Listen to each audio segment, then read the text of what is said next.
YouTube friends. I am back, and in today's video I am going to talk about our group subjects for this upcoming school year. We are in our 6th year of homeschool, and this will be for 2 6th graders and a 3rd grader. That's the grades my kids will be in when we start the new school year. So last video I talked about what we did for our group subjects last year, and we are continuing on with Sonlight. So we are on Sonlight B, Intro to World History. This is year 1 of 2. So I have laid out all of the things that we're using with Sonlight, and then I'm also going to show you the rest of our group subjects that we are using. Since this is something we do all together, this won't include things like their individual math or language arts or their reading. This is just going to be the subjects that we do as a group, which is all our literature reading, our Bible, any poetry study that we do, geography, history, and science. I already showed you in the last video. That's last year's science from Sonlight. We're going to do that this year.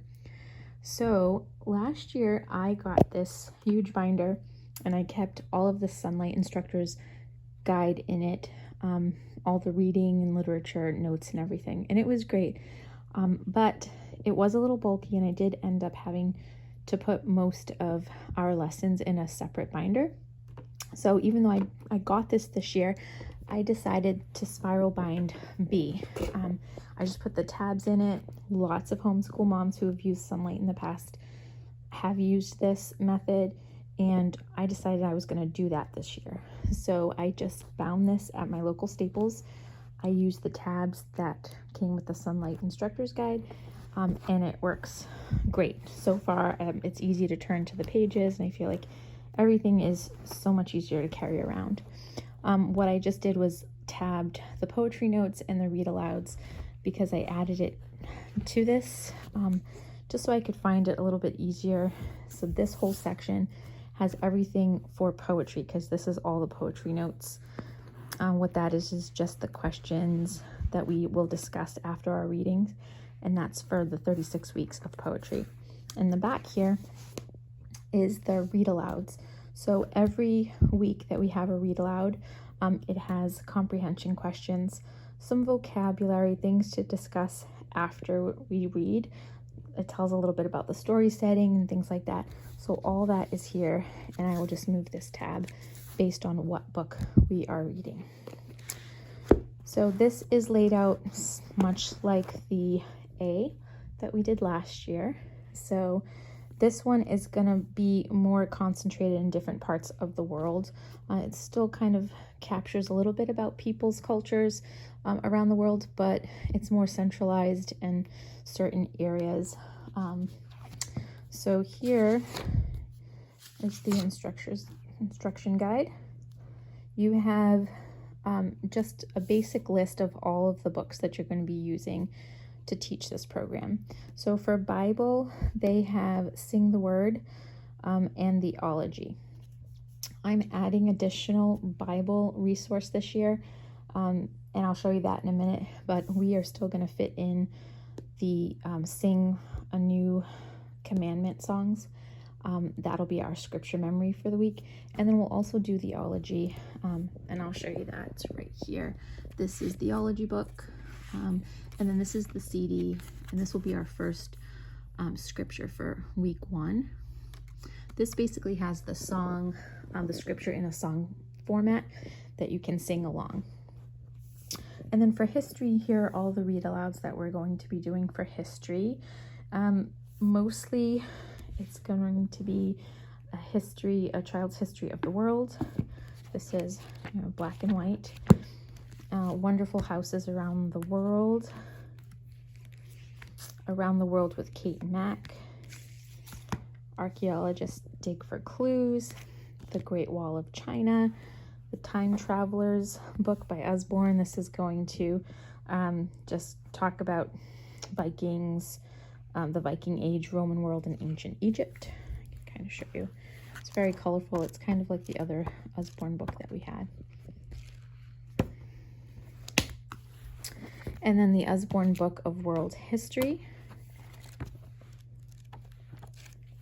So these will be our spine books for history.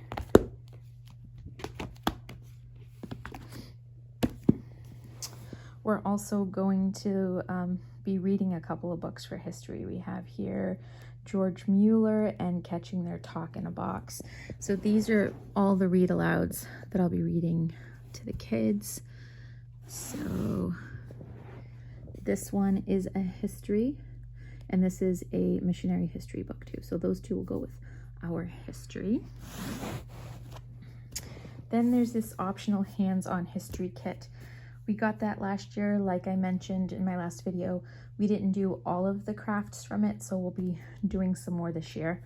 From here, I don't know which ones. If there's anything that's relevant to this year, I'll just pull it out, and we'll have a project probably twice a month. Then we have our read aloud list. So these, again, are all the books that we're reading out loud. Not necessarily history, but just for fun books. Some of them will be taking place in parts of the world that we're studying in our history, so that's kind of neat how they do that.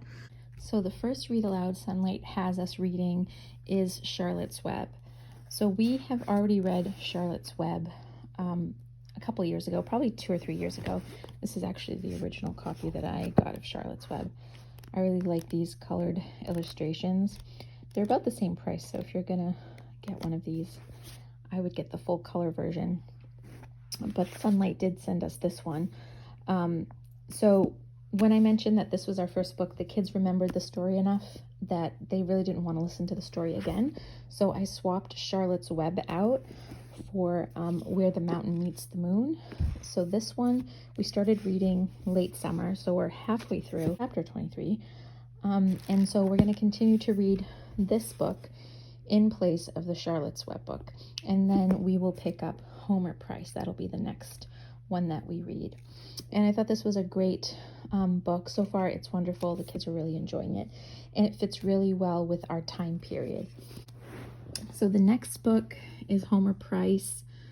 And then we have Mr. Popper's Penguins, which is another book that we have already read. So I'm going to swap that one out. I just don't know which book I'm going to swap it out for just yet. Then we have Henry Huggins, Owls in the Family, The Year of Miss Agnes, Greek Myths, Happy Times in Noisy Village, Little Pear, Word of Mouse, The Year of the Baby, Babe the Gallant Pig, Detectives in Togas, Greeny Bird Green, Understood Betsy, and Mountain Born. So I'll figure out what I'm going to swap that one out for. I'm not sure. If you have any good suggestions that would fit into this time period of B, let me know.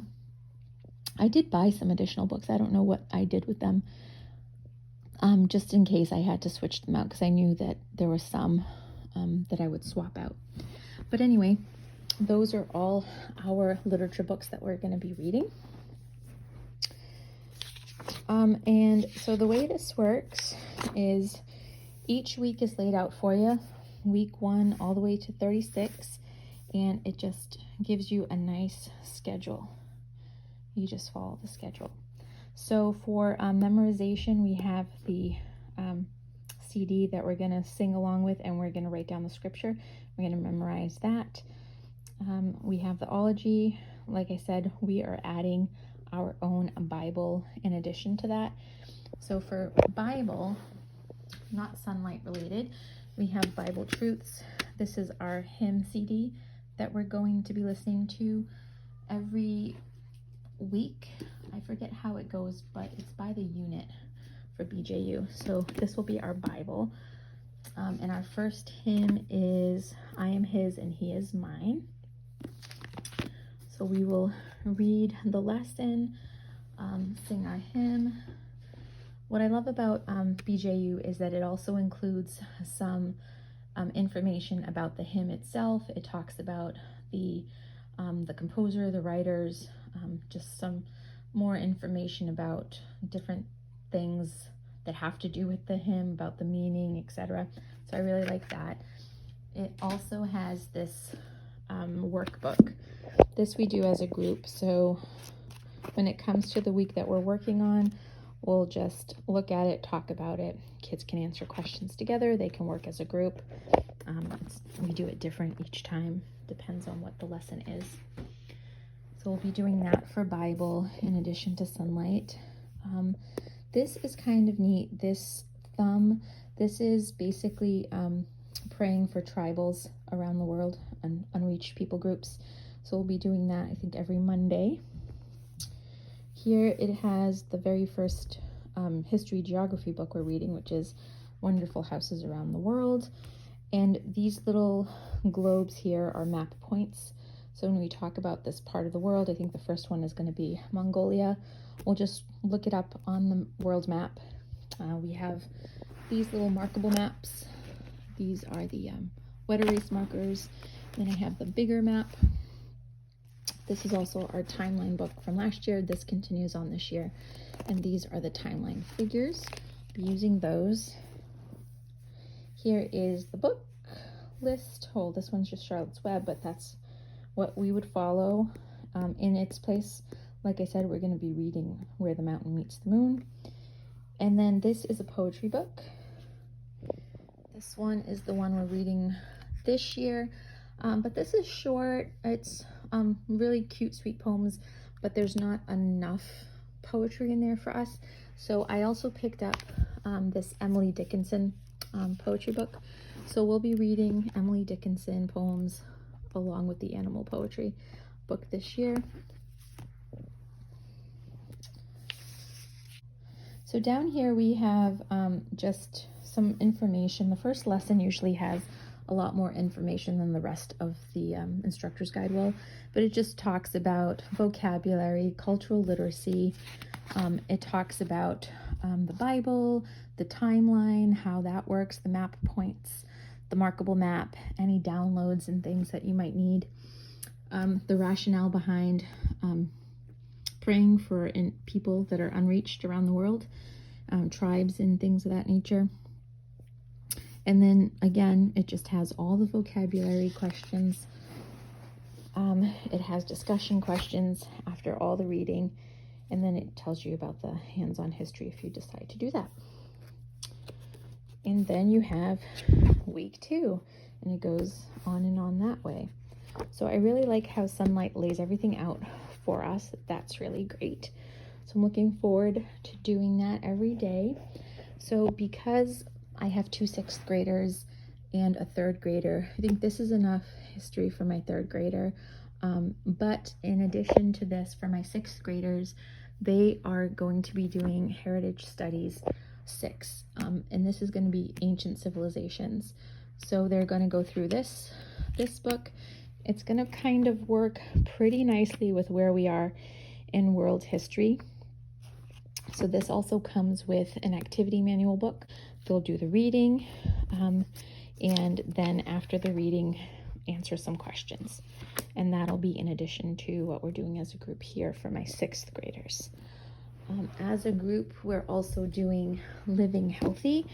This is a, I guess, physical education, nutrition, and exercise program. And we'll do a lesson in this book together as a group 2 to 3 times a week, with the understanding that we'll be focusing on nutrition every day of the week, but really just like a lesson in here and then an activity that they mention from this book. So that'll be fun. Last, we are doing memory work from Classical Conversations.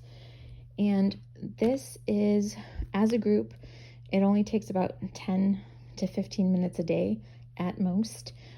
We're just basically learning facts about history.